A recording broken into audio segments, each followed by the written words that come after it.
Do you swear that the testimony you're about to give to this committee will be the truth, the whole truth, and nothing but the truth? So help you God. Please be seated and move ahead with your opening statement.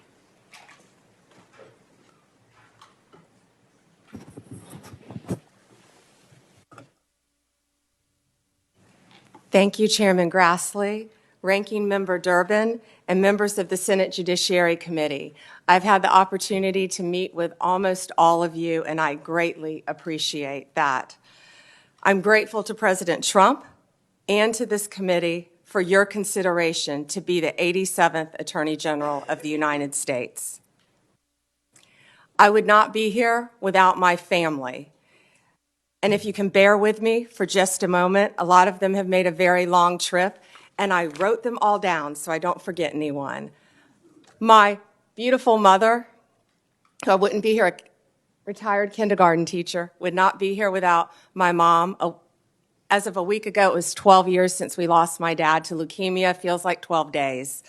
My amazing husband, John, and his two incredible girls, Collins and Finley. Collins is a senior at University of Florida, and I think all of you on this committee will be very happy to know Finley is in cybersecurity. There's a third who is traveling abroad. I wish she could be here. My amazing father-in-law, David, my sister, Beth, my brother-in-law is home with my niece, my nephews, if you could just raise your hand, Evan, Jake, and soon-to-be niece, Savannah. My brother, Brad, a brilliant lawyer, my sister-in-law, Tandy, and my nephews, Justin, who just got a 4.0 at UVA, Rex, great college tennis player, Brad, great tennis player. Is Rhea here? And my niece, my beautiful niece, Rhea, and the little guy is in school because he's 10. My friends, Leslie, Kathy, Dina, Tiffany, Kim, Paula, and so many of my former coworkers. And Ranking Member Durbin, if you want to get dirt on me, these women have known me since I was a child. Seriously, most of them. So thank you for indulging me in that. They've all made a very long trip to be here. And thank you for holding my hearing as well and not postponing it. I appreciate that. Thank you all. From the moment I interned at the state attorney's office in Tampa, Florida, all I wanted to do was be a prosecutor. The Supreme Court certified me, and I had 4 jury trials while still in law school. Lost most of them, but had 4 jury trials and never wanted to do anything else. I continued my career there, trying everything from DUIs, domestic violence cases, capital murder cases, the whole gamut. I became a lead trial attorney in courtroom every day, trying career criminals, was deputy chief of a division, and then ultimately was felony bureau chief, and eventually left to become Florida's 37th Attorney General for the state of Florida. Nothing has impacted my career more than my experience as a state prosecutor, because I got to know and still keep in touch with many victims and their families from when I was a prosecutor. Upon becoming Attorney General in 2011, I proudly served for 2 terms. I was term limited. I would probably still be there right now had I not been kicked out of office by term limits. I loved being Attorney General. I did my best to keep Florida safe, to continue to stand up for victims of crime, and to fight the opioid crisis and the drug crisis that was not only facing Florida, but this entire country. Out of the top 100, this is one of the things I'm the most proud of, oxycodone dispensers in the entire country, I believe it was 98 of them, 90 or 98 of them, lived in Florida.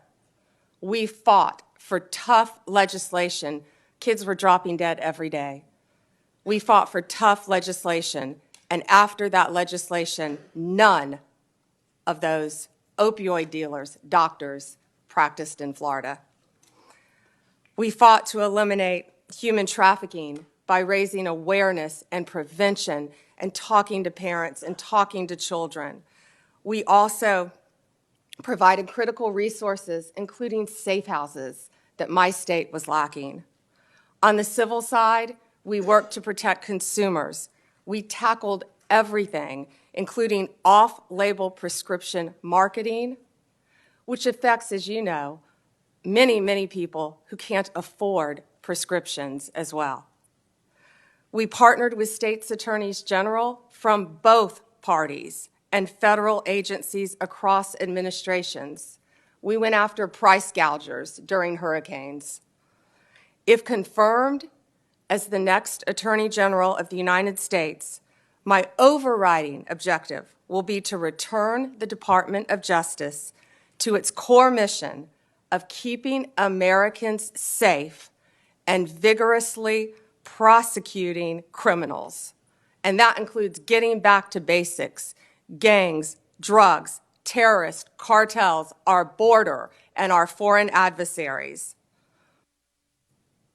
That is what the American people expect, and that is what they deserve from the Department of Justice.